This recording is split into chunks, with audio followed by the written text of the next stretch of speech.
The village that stopped burying its dead. What happens when death is postponed, but not removed? What happens when death is postponed, but not removed? There is a saying the old ones kept close, passed down not in celebration but in warning. The earth does not forget what it is owed. It only waits. This is not a story about monsters. It is not a story about curses or witches or things that move in the dark. This is a story about a village, ordinary in every way, that one day received what it believed was a gift. And what it believed was a gift was actually a debt. A debt that nature would, in time, come to collect. The village of Odella sat at the edge of the dry forest, the kind of forest that is not dangerous, only ancient. The kind of ancient that makes people speak softly without knowing why. It was not a large village. Perhaps 200 souls, depending on the season. They grew cassava and kept livestock and argued about water and married their children into the families of neighboring villages and buried their dead in the southern clearing beneath the Iroko trees, as their grandparents had done, and their grandparents before them. They were, in every way, a people who understood the order of things. Until the morning of Mama Efua's death. Mama Efua was 91 years old, or close enough to it that no one disputed the number. She had buried 2 husbands, outlived 4 of her children, and attended more funerals in Odella than anyone else living. She died in the early hours of a Thursday, just before the birds began. Her family prepared her body in the customary way. They washed her and dressed her and sat with her through the morning, singing the low songs that every child in Odella learns before they learn arithmetic. They sent word to the burial men. And then, someone noticed. By midday, Mama Efua looked exactly as she had at dawn. Not altered. Not stiff in the way a body stiffens. Not the gray that comes when the warmth leaves. She looked, resting. Deeply resting. By the second morning, nothing had changed. The burial men came and then stood at the doorway and did not enter. They were men who had prepared every kind of body, and they had never stood at a doorway like that. Uncertain. Reluctant. As though their feet were receiving information that their minds had not yet processed. The village gathered. It was the headman, Ochero, who spoke the word first. He called it a blessing. He said it carefully, not with triumph, not with loud proclamation, but the way a man names something he does not fully understand and hopes the name will contain it. He said, "Perhaps she is not yet meant to leave us." And the village, which had been holding its breath, exhaled. Because that was a thing they could hold. A thing that fit inside the shape of their existing faith. They did not bury her. They moved her sleeping mat to a corner of the main room, and they propped her gently, and they brought her food. Not to eat, because they were not foolish, but because the gesture felt necessary. Because it meant something to do something. And the days passed. And Mama Efua did not change. And the village watched, and whispered, and began, slowly, like water reshaping stone, to believe. 3 weeks after Mama Efua, the blacksmith died. Then old Corfy, the man who had kept the village water records for 30 years. Then a young woman in childbed, and the child with her. 4 bodies. Same condition. No decay. No change. A stillness so complete that if you did not know, you might look at them and think only that they were very tired. The village of Odella stopped burying its dead. This is the part of the story where it would be easy to say, surely, they knew something was wrong. Surely someone resisted. But that is not how collective belief works. Collective belief does not require that everyone agrees. It requires only that enough people normalize something loudly enough that the ones who feel uneasy begin to doubt themselves. It requires that the cost of speaking the doubt aloud feels greater than the cost of silence. And so, they adapted. The families reorganized their homes around the preserved bodies of their dead. There were new rituals, not born from tradition but from necessity. You addressed the figure when you entered a room, as you would address a sleeping elder. You did not raise your voice. You did not argue near them.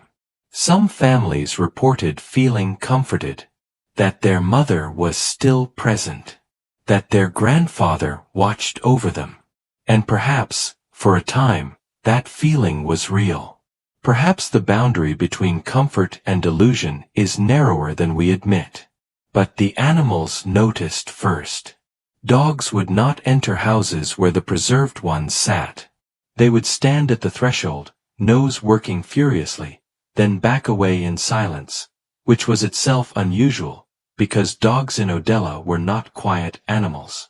The goats were repenned after 3 of them broke their tethers overnight, found far from the village in the dry brush, shivering despite the warm air. The birds, the small brown sparrows that had nested in the roof thatch of Odella for as long as anyone remembered, left. Not suddenly. Gradually. Fewer each morning. Until one week, they were simply gone. And the silence at night, the silence became something different. Not the absence of sound. Not peace. A held breath. The kind of silence that has a shape. The kind that makes you turn around.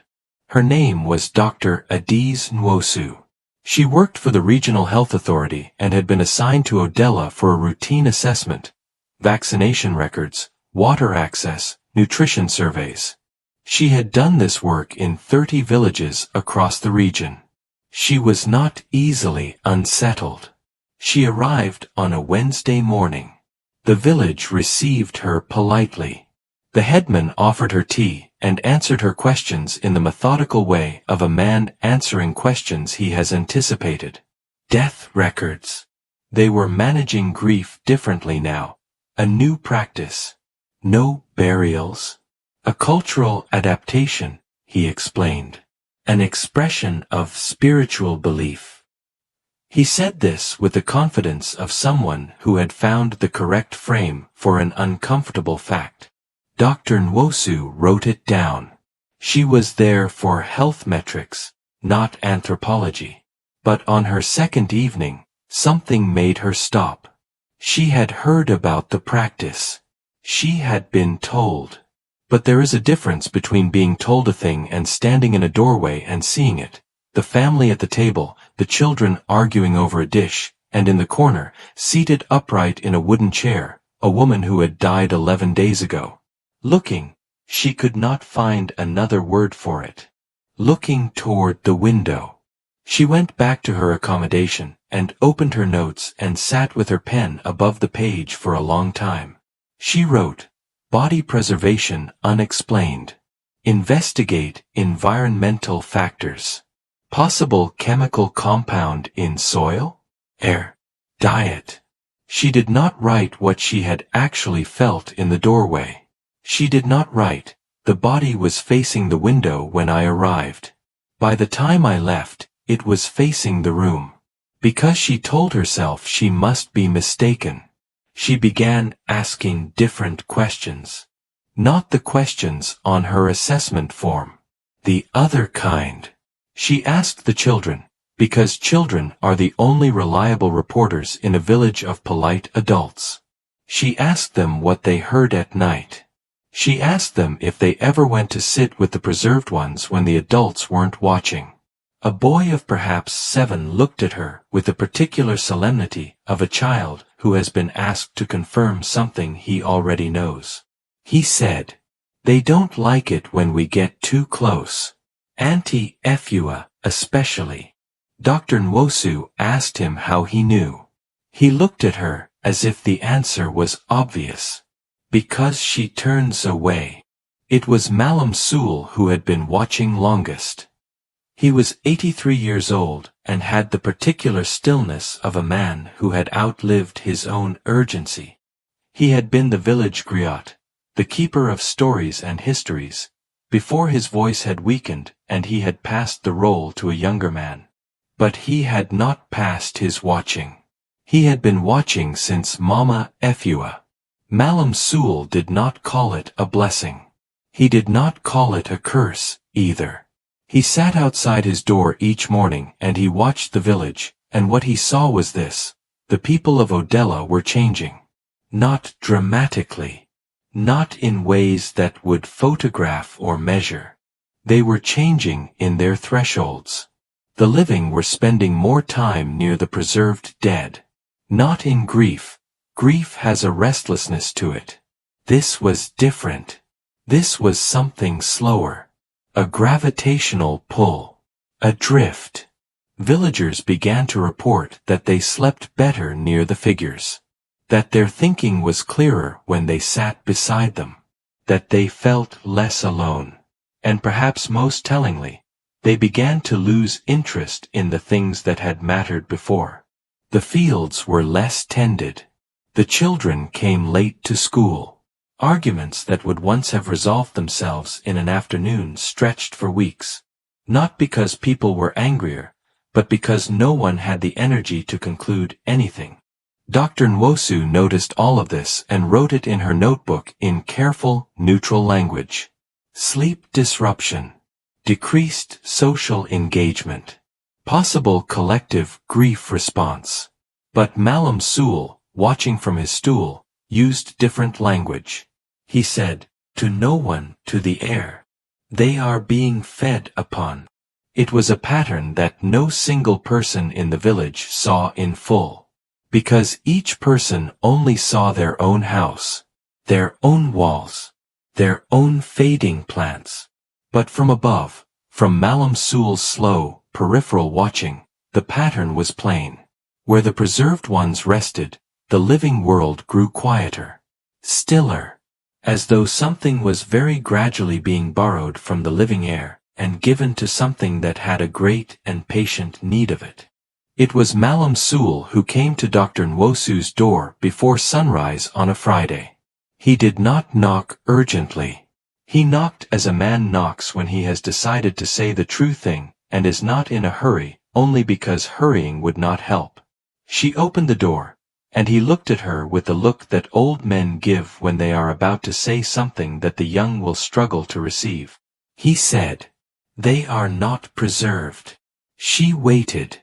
"They are sustained." He explained it slowly. He said, what the village had mistaken for the absence of decay was not preservation. It was suspension. A delay. Something was keeping the process from completing, holding it, like a hand pressed flat over the mouth of a jar. And that hand, he said, was not divine. It was the village itself.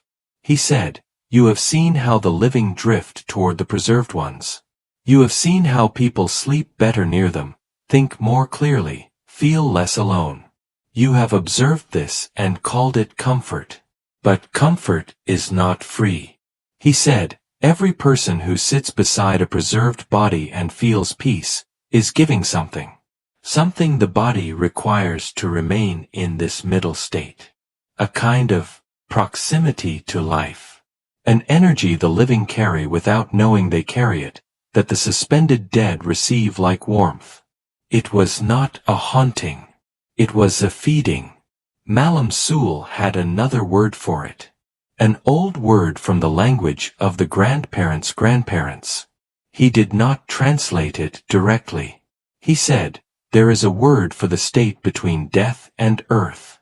It is not a good state. It is not a bad state. It is a temporary state, like a seed before planting. The earth is its completion. Without the earth, something has to substitute." And the village had been substituting, unknowingly, collectively, continuously, for months. Dr. Nwosu sat with this for a long time. Then she asked the question she had been building to since the boy told her about Auntie Efua turning away. She asked, if they are being sustained, what happens when the sustaining stops?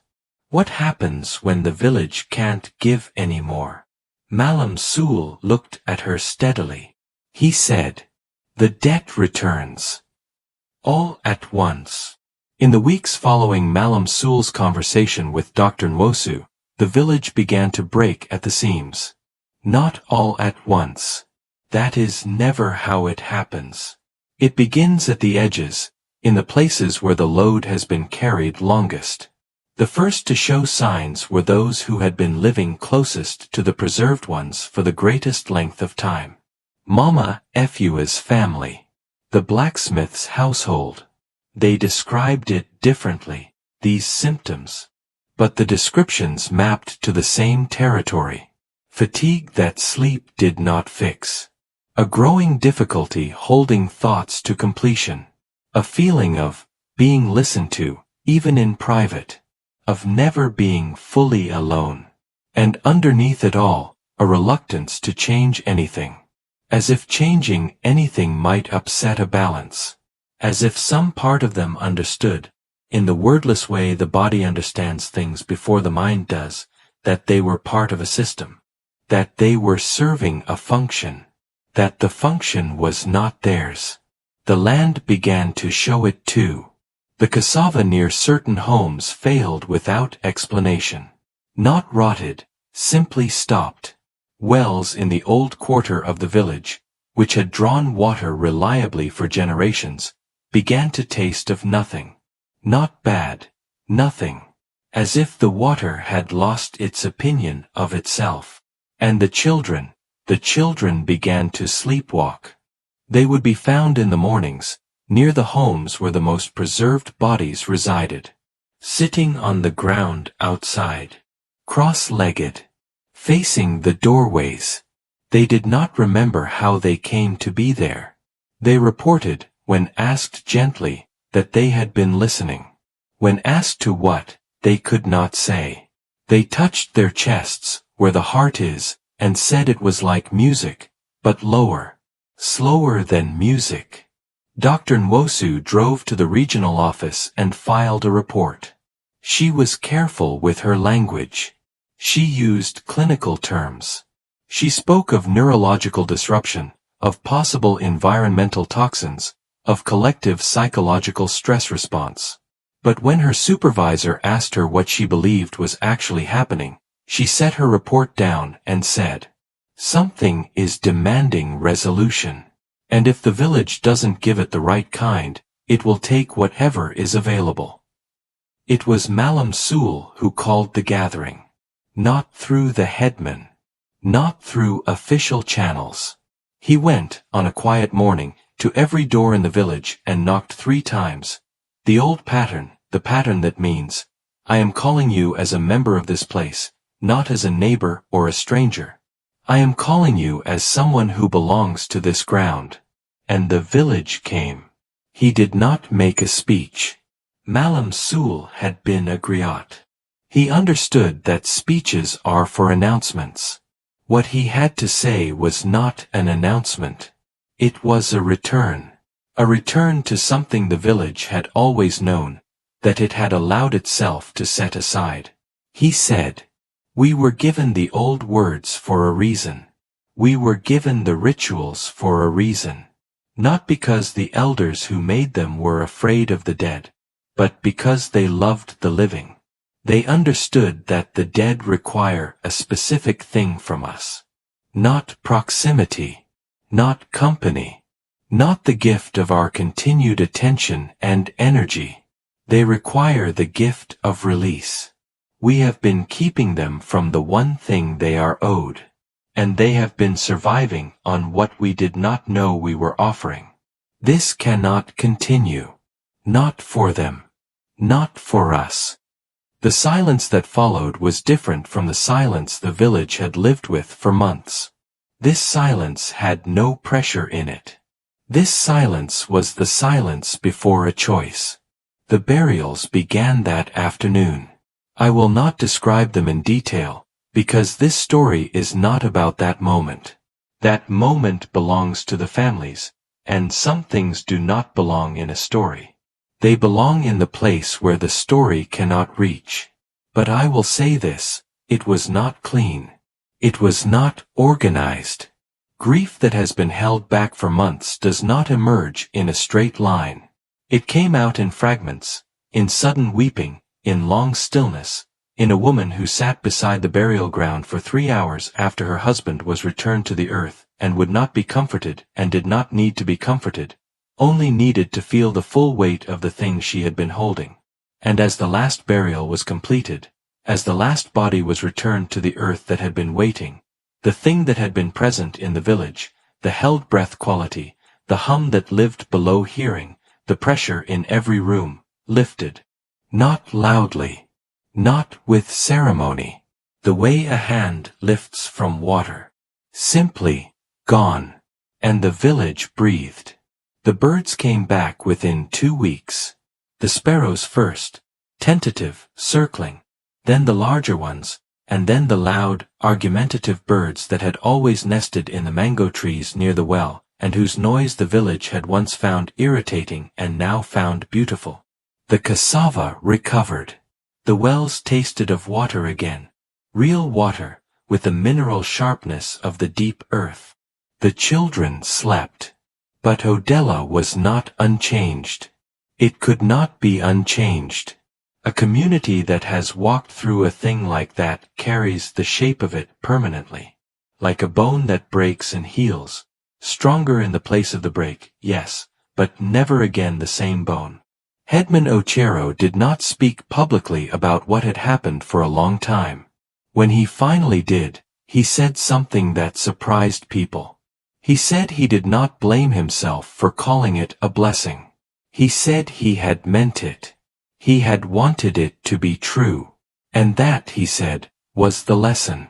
The wanting had been strong enough to override the seeing. The community's desire for death to have been defeated was stronger than their ability to ask whether defeating death was even a thing that could be offered. He said, "We were so relieved that we forgot to ask, at what cost? A gift with no stated price is not generosity. It is a contract you have not yet read." New rituals were born in Odella in the years that followed. Not elaborate ones. Quiet ones. A practice of speaking the name of the dead aloud at the burial, not as invocation, but as acknowledgement. As the earth received them, "We know who you were. We release who you were. Go fully." A practice of asking, at every significant village decision, "What is the cost? Who pays it? Have we read the whole contract?" And a practice of patience with grief, of not rushing it, of understanding that grief is not the wound, it is the healing. And the healing should not be interrupted by the desire for a different outcome. Dr. Nwosu filed her final report with the regional authority. She used careful language. She cited no anomalies that could not be explained. She noted improvements in community health across all metrics following a significant change in grief practices. She left one line, at the bottom of the final page, that she later told a colleague she could not explain why she included. The village appears to have restored its relationship with the natural order. Recommend no further intervention. Some systems correct themselves. She drove away from Odella on a morning when the air smelled of rain and red earth and the ordinary living world. She did not look back. This is what the story of Odella teaches. Death is not the enemy. Death has never been the enemy. Death is the completion of a thing that was always meant to complete. It is the final step of a process that began with birth and cannot, must not, be interrupted at that last threshold. Not because the living do not grieve, and not because grief is easy, and not because the dead are not loved, but because the love we carry for the dead is meant to live in us, not in them. They have taken their portion. What remains belongs to the living world. Imbalance is the enemy. The disruption of the order. The refusal to let one thing end so that another thing may begin. The belief that we can negotiate with nature's accounting, that we can hold something past its time without paying for the holding. We cannot. Nature does not punish. It corrects. And its corrections are not always gentle, because the amount of gentleness available depends on how long the correction has been delayed. Do not delay correction. What Odella forgot, and remembered, is the simple truth at the center of every good burial rite, in every culture, in every people who have ever lived close enough to the earth to hear what the earth says. The dead are not gone. They are changed. They have moved into the form of memory, which is the only form that belongs to the living. Memory does not require a body. Memory does not require a chair by the window, or a plate of food, or the slow, daily gift of your proximity. Memory requires only that you carry it with intention, that you speak the name, that you return the body, that you trust the earth to do what the earth has always done, which is to take what is given and make it new. The elders say, "Do not hold the seed in your fist and ask why the tree has not grown. Give the earth what it is owed, and it will give back what only the living can receive. What is avoided does not disappear. It only waits for the earth to finish the sentence."